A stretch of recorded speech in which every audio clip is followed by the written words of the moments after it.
Hello, this is Matt on the Moon Lambo channel. The United States Securities and Exchange Commission is going to be running an XRP node. I've reported on this recently. We've got an article on it. I find this fascinating, and they're going to be running nodes for other cryptocurrencies too, including Bitcoin and Ethereum. So I'm going to get into some more specifics on that. I've also got word today that Ripple's University Blockchain Research Initiative is expanding to Japan. And for those of you that don't know, there's a concern about the shortage of young people that have the know-how to enter the workspace that is blockchain. So Ripple's trying to prevent it from becoming a worse problem than it already is, basically. And I also got something in the non-XRP category, but it's going to affect all cryptocurrencies. Circle CEO Jeremy Allaire spoke in front of the Senate today, and he says that we need new regulations specifically tailored for cryptocurrencies because this is a new asset class. And so at least the Senate's hearing this. We're going to find out as the years unfold exactly how they respond to that. But at least they're hearing it from people that are in the blockchain space. So before we get going here, if you would please delicately tap that like button. And if you're a fan of Ripple and XRP, go ahead and subscribe to the Moon Lambo channel. You deserve to do something good for yourself today, so hit that subscribe button. All right, so here's the piece. It's from trustnodes.com. And Michael B. on Twitter, he tweeted this out, and this is where I first saw it. So shout out to you, Michael B. And he wrote this. The SEC will flip out at the transaction speed of the XRP ledger. Perhaps they'll become a staple and run a validator. Smiley face. So that'd be kind of cool if they actually kept at it. But, so the piece is actually titled SEC to run Bitcoin, Ethereum, and XRP nodes, right? And the United States Securities and Exchange Commission, SEC, is planning to run through contractors a Bitcoin and Ethereum node in addition to as many as possible the following blockchains: Bitcoin Cash, Stellar, Zcash, EOS, Neo, and XRP Ledger. They provide no concrete reason as to why they need to run their own node, save for stating it is, quote, to support its efforts to monitor risk, improve compliance, and inform Commission policy with respect to digital assets. And that's why conceptually what they're talking about here kind of ties into the last thing that I'm going to cover before I close out the video with about the Circle CEO saying, hey, this is a new asset class, regulate it.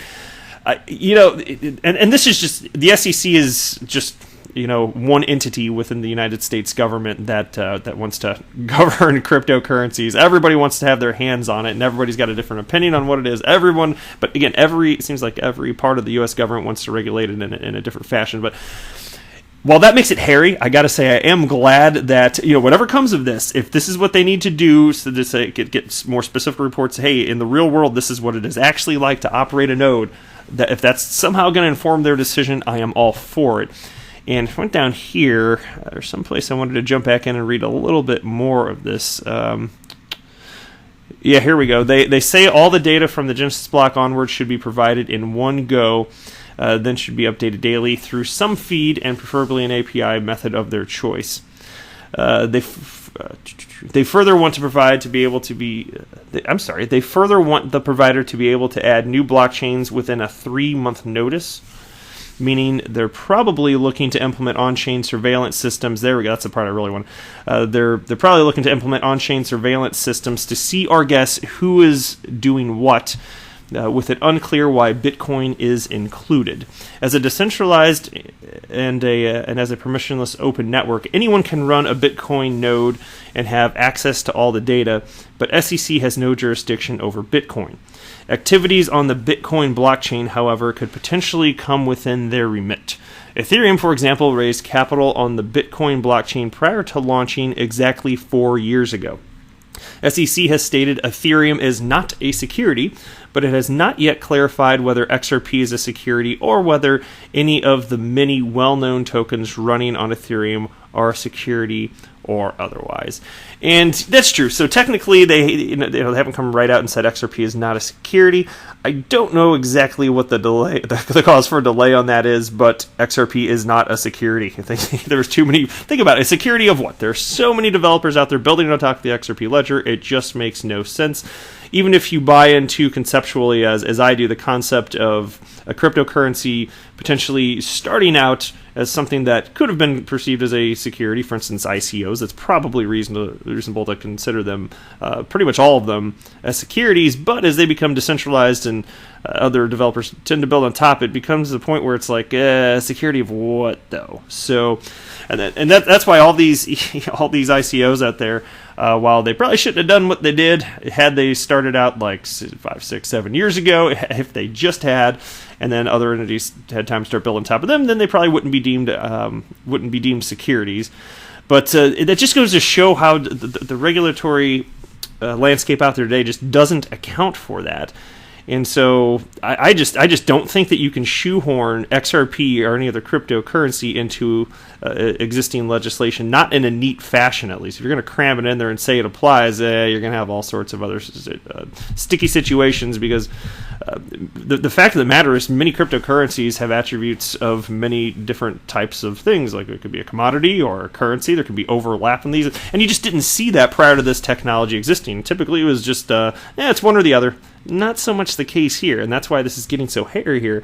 And that's also why when I saw SEC Chairman Jay Clayton state that, this is almost an exact quote, but he said he didn't want to do any violence to the existing laws out there that have worked so well for such a long period of time. And I say, well, put your head in the sand then, dude. Like, you're denying the reality, which is that this technology just doesn't fit into the existing regulatory framework, and that's why we're having so much trouble here. So, as to why they're doing it, they bring up in this article, perhaps it's from a security perspective. Maybe they really just wanted to have a better understanding of how this actually works, so that it will, in some reasonable way, guide the final judgments from a legislative perspective. But I don't know. And I will say this, though, no matter what comes from this, and decisions will be made. I don't expect XRP to be specifically declared as not a security. They might just never address it and then just have legislation that will so clearly encompass it that it won't matter. They may not ever judge on that. But whenever that happens, I just have a feeling it's probably a long ways off. I don't think we're anywhere near having regulatory clarity on any of this stuff. But it'll get there one day. The fear is just that the longer this takes, the more the innovation is going to leave the United States. And maybe you don't care if you're not in the United States, but for everybody that's in the United States, that's just not ideal. But check out this next piece here now. And this was tweeted out by Ripple today. They tweeted out, as we expand our University Blockchain Research Initiative, UBRI, into Japan, we deepen our commitment to engaging students globally across blockchain, distributed computing, payments, and fintech. And I want to read just a little part of this for you. Here we go. So today, Ripple is announcing the University Blockchain Research Initiative has expanded its global presence to Japan, bringing on new partners including Kyoto University and the University of Tokyo. This global initiative now supports 33 university partners to further accelerate academic research, technical development, and innovation in blockchain, crypto assets, and digital payments. And let me just move down here. Before I read the next part of this, I just got to say, I love what Ripple is doing, because they understand, and this is part of the reason I love the Spring Initiative too. It's not just that they're pushing for a healthy XRP ecosystem, they're pushing for a healthy blockchain industry just as a whole, because they understand that the progression of the entire asset class as a whole, and as blockchain progresses in general and becomes more widely accepted, the better it's going to be for Ripple, the company, and XRP, the digital asset. They do seem to very well understand that, and that's also why they went ahead and they put Interledger Protocol out there, because they still think that it will complement XRP very readily, even though it makes moving around other digital assets that much easier as well. So they've certainly got confidence in XRP. But they get the big picture unlike any other company that I have ever seen here. So I just want to state that before reading a little bit further, because they get that. And I'm going to show you, I've got another page about the University Blockchain Research Initiative. There's just like two real short sentences I want to share with you.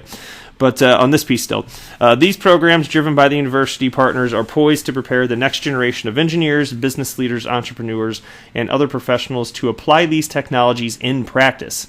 As globalization increases, so does the demand for technological solutions and talent to solve the world's hardest financial problems, especially in core focus regions like Japan. And here's a quote now. Japan is quickly becoming a leading force in crypto assets and blockchain. The region has always been forward-thinking and exploring ways to improve the current financial system, said Emi Yoshikawa, Senior Director of Global Operations at Ripple. We have seen high levels of interest from the academic community on topics around blockchain and crypto.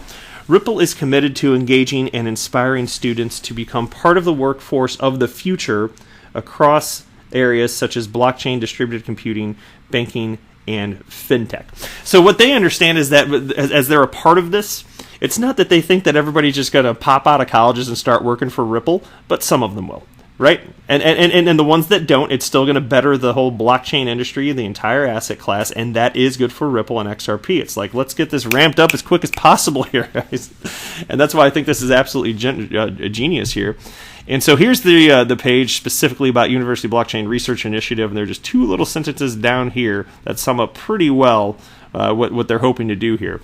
It says, through this program, we also hope to inspire students, including people with diverse backgrounds and experiences, to become part of the workforce of the future in blockchain, distributed computing, banking, and fintech. And I'm just realizing that is what was incorporated into the last piece that I read. My apologies on that. But yeah, that is what I wanted to highlight. So I think, again, I'm going to stand by my point. You know what? I don't regret reading it twice. You know what? That is not a rookie mistake. I'm glad I read it twice. I'm going to dig my heels in there. Sorry about that, guys. But anyway, here's a tweet. I got this from DPR here on Twitter. He tagged me and the Modern Investor. And this I admit is fascinating. So I'm just going to read this and just real quick, and you can take it for what it's worth here. There's a tweet from Shane G_XRP, who retweeted something from XRP Darren. And so what Shane here says is, the Rothschild family's net worth is over $400 billion. If they believe in SBI and XRP, then you should too. Special thanks to XRP Darren there. And so then you can see this here. And this is from March of 2018, so it's not brand new, but I have not seen this before. And reading through the comment section, I think others also had not. And so it just goes to show that Rothschilds have a vested interest financially in SBI Holdings. And you know how that's all intertwined with Ripple and XRP, so just take that for what it's worth there. Right? Then there's this tweet from C3 Nick. This market will figure out what is valuable and what is not. 99% of retail has no clue. 98% of the professionals have no clue either regarding valuation. And the reason I wanted to state that is because that is exactly how I feel about this. I still firmly believe that ultimately there are going to be, of course, a number of winners within the crypto space. I don't know how many, but I don't suppose that you're going to need there to be thousands of cryptocurrencies out there. But there will be some. There will be some that really do have staying power. And I think it all comes down to, in the end, just actual utility, what the actual use case is for all of this stuff here. And I think the vast majority of people on the planet have no idea. So if you're sitting here listening to the Moon Lambo channel, even though it has like the stupidest name that you could give a channel, it's because I have a sense of humor though. But as you're sitting here listening to this, kudos to you, because you are light years ahead of everybody else. The rest of the world has no freaking clue what's going on. I was when I was driving up to Chicago for my friend's bachelor party over the weekend, I was with a good buddy of mine who'd been friends since we were 14 years old, a buddy from high school. And he has no clue about crypto, just like the rest of the masses, no freaking clue. And so, you know me, I'm interested in crypto and XRP, so I just kind of ran through it, just high-level stuff, and I explained how Ripple and XRP work and their whole plan here. And this is just like the look that I was getting from him was not highly. It's not that it was highly skeptical, but it was just like a blank stare, like it wasn't clicking. And I'm thinking, am I doing a poor job explaining this? And the answer is no. I'm doing a great job explaining this. I know what I'm talking about. But he was really not having it, and he was happy to move on to a different topic after I kind of ran through the explanation of why cryptocurrencies are here to stay, and why I believe that XRP specifically would have staying power, and how cryptocurrencies don't all have to be used as money. You can actually run entirely different businesses that otherwise would not be capable of existing prior to blockchain technology. I go through all this stuff here, and then the opportunity in terms of it being a small new asset class. When was the last time there was a new freaking asset class? Well, it just happened 10 years ago. First one in hundreds of years. First new asset class in hundreds of years. And it's right there. And it's teeny tiny. And the world is coming for it, though. And, a lot of stuff has to be figured out, and the winners and losers will be figured out. But there is a great opportunity here. And so as I was sitting there, and and as I finished explaining all that I cared to explain, because again, you can only give a new person like so much information. But the reaction that I got, I was just like, yeah, this is why it's taking so long. This is a normal reaction. He didn't do anything weird. He didn't have a bizarre reaction to it. He was perfectly civil about it. And what's the right word to use for it even? He was happy to hear it. But the average person just isn't. I guess most people just aren't visionary anyway, and don't. Like, it's just not. And admittedly, it's kind of tough to figure out. It's like not all of this is perfectly obvious. It took me a long time to figure all this out. And I'm lucky that I stumbled across XRP when I did, because what I did when I jumped into crypto is I was literally just researching. I was going down in order of market cap. Literally, that's what I did. That's how I started. I did like the first few dozen, and XRP was the only one that I found that was like, so wait, you can actually use it for something, And so I'm happy that I found that. But had I accidentally skipped over it or this or that, I know that I would not be as interested in crypto right now, because the original use case, using it as a replacement for fiat currency, while I've never said no, that won't happen, my position has always been, okay, maybe it'll happen, but that's way, way, way down the road, probably decades away. There's other stuff you can do now, which is why it dragged me in today, why I have skin in the game now to the degree that I do. But if it were just that it could be used in replacement as a currency, and there weren't opportunities for smart contracts and everything else out there, all that stuff, I definitely would not have been as interested. But most people have no clue that that's the case. Most people have no freaking idea. And so that's why this tweet from C3 Nick resonated with me. I just thought, yep, absolutely, people are clueless. Those poor people, just like the people that within, what was it, into 2017, everybody's like, oh man, I wish I had found out about cryptocurrency back in 2009. Okay, well, you know what? A decade from now, I'm going to be like, man, I wish I had found out about XRP back in 2019. It's okay. Either you learn about it or you don't, and either you learn, and then once you do, either you choose to invest and take a little bit of risk, or you do not do whatever you think's right for you. I don't offer financial advice. I don't have a financial background, but for me, this represents such an amazing opportunity. It's become a huge part of my life. I spend, admittedly, too much time researching this stuff every day. It's hours per day. And thankfully, I have enough free time that I'm able to do that. Thanks to the professional career path that I have chosen, I'm afforded to set my own schedule and don't have to work as many hours as I used to. So it's fun, but, man, how long is this going to take? When is the rest of the world going to come in? That's what I want to know here. So eventually, one day. But I think we're not going to have to wait that long. If I had to guess, I don't think we're going to have to wait that long for institutional money to really get involved in a much more meaningful way. I wouldn't be surprised in the next 3, 4, 5 years in particular, when a lot more money comes in from there. And I think that is a lot of the reason that some of these other cryptocurrencies that don't do anything, and especially the scam ones, that's the reason that I think that many of them are going to go away, because when it comes to institutional investors, man, they're taking a much more nuanced approach than the average Joe Schmo investor. And you would expect them to. They should be held to such a high standard that they're not just going to throw money that they're responsible for away. So, and then there's this. I'm going to be real brief on this, but this is from Peter McCormick. And when I see garbage like this, I just want to call it out.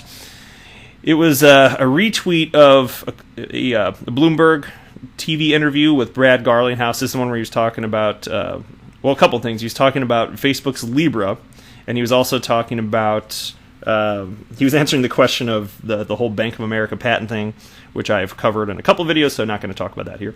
But anyway, Bloomberg TV tweeted this out the other day, and it's a quote from Brad. It says, "I think the United States dollar works pretty well. We don't need a new fiat currency." Ripple CEO Brad Garlinghouse and why he thinks Facebook took an arrogant approach with Libra. And then Peter McCormick retweeted that and wrote, "Literally a scammer."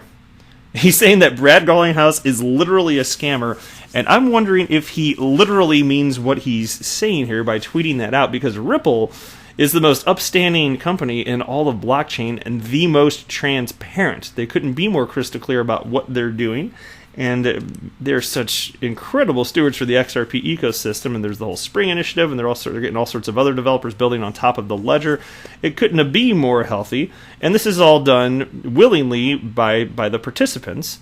And in terms of buying XRP, hopefully everybody researched it before they bought it so that they knew that they weren't buying Ripple the company or something else like that. But there's no explanation here as to why he's saying that Brad Garlinghouse, Ripple CEO, is a scammer, but it's complete nonsense, and so I had to just call it out real quick, but I'll just leave it at that. And here's the final thing I wanted to cover in this video, and this is brand new, so this just happened. This is from dailyhodl.com, and this piece is titled, "Jeremy Allaire tells Senate panel, we need new definitions of digital assets as a new asset class." Speaking at today's U.S. Senate hearing on cryptocurrencies entitled Examining Regulatory Frameworks for Digital Currencies and Blockchain, Circle CEO Jeremy Allaire tells regulators that it's imperative to distinguish between a decentralized cryptocurrency such as Bitcoin and the digital currency project Libra, and that lawmakers also need to address the custody of digital currencies and how they are classified. I was literally just saying that yesterday, wasn't I? There was a video that I made about Ripple CEO Brad Garlinghouse and also Chris Larson, co-founder of Ripple. They co-wrote a open letter to Congress talking about the need for regulatory clarity, and I was talking about how this is exactly what I was talking about how the decentralized cryptocurrencies need to be regulated differently than stablecoins because they're backed by a basket of fiat currencies if it's Libra, or it could be backed by just one individual currency like the US dollar or whatever.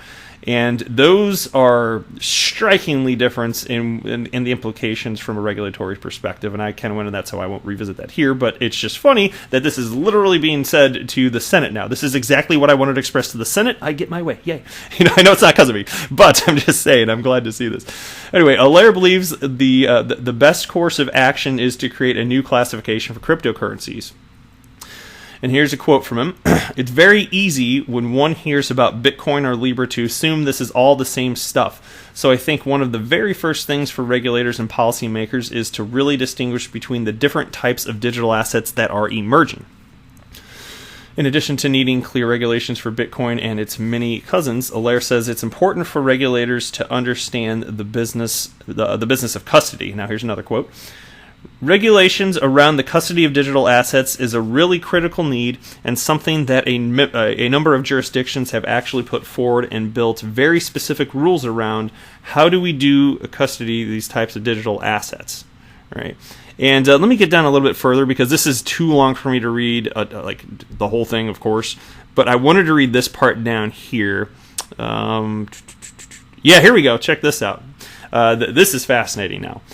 There's a question and then a quote here. So, addressing a question from Chairman Mike Crapo. Is that his real name, Mike Crapo? Man, sorry, Mike, that sucks.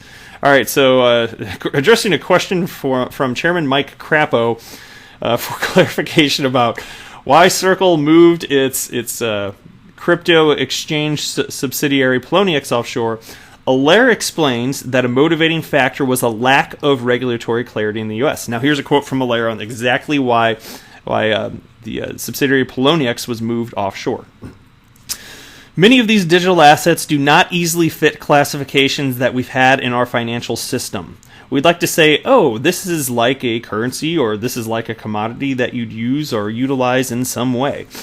Or this has some feature that looks like an investment contract. Many digital assets have features of all three. It's what makes digital assets very innovative, in that you can construct an asset that simultaneously can incentivize capital, incentivize customer behavior, provides value in terms of access to goods or services and payments, and that's a breakthrough in how we can develop corporate forums. It's a breakthrough in how we can incentivize businesses and technologies. Unfortunately, in the United States, the guidance that the SEC has given is extremely, let's just say, narrow in terms of what they would deem to not be a security. The vast majority of digital assets, if they were in fact treated as securities, as the Howey test application and the most recent theft guidance provides, effectively would mean that those are not accessible to United States persons because the utility value of the asset would not be possible to function if it's treated as a security.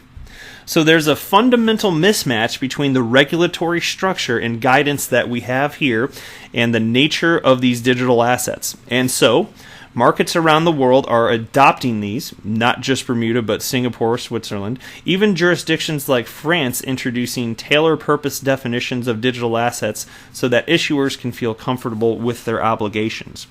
There's investor protections associated with those, and security and the like. But don't try to jam these into the respective classifications we have today. Yes, we should regulate these. I believe we need new definitions of digital assets as a new asset class. And there are circumstances where there are investor protection considerations. There are trading and market considerations. There are also circumstances that have to do with utility, commodity, and end-user usage.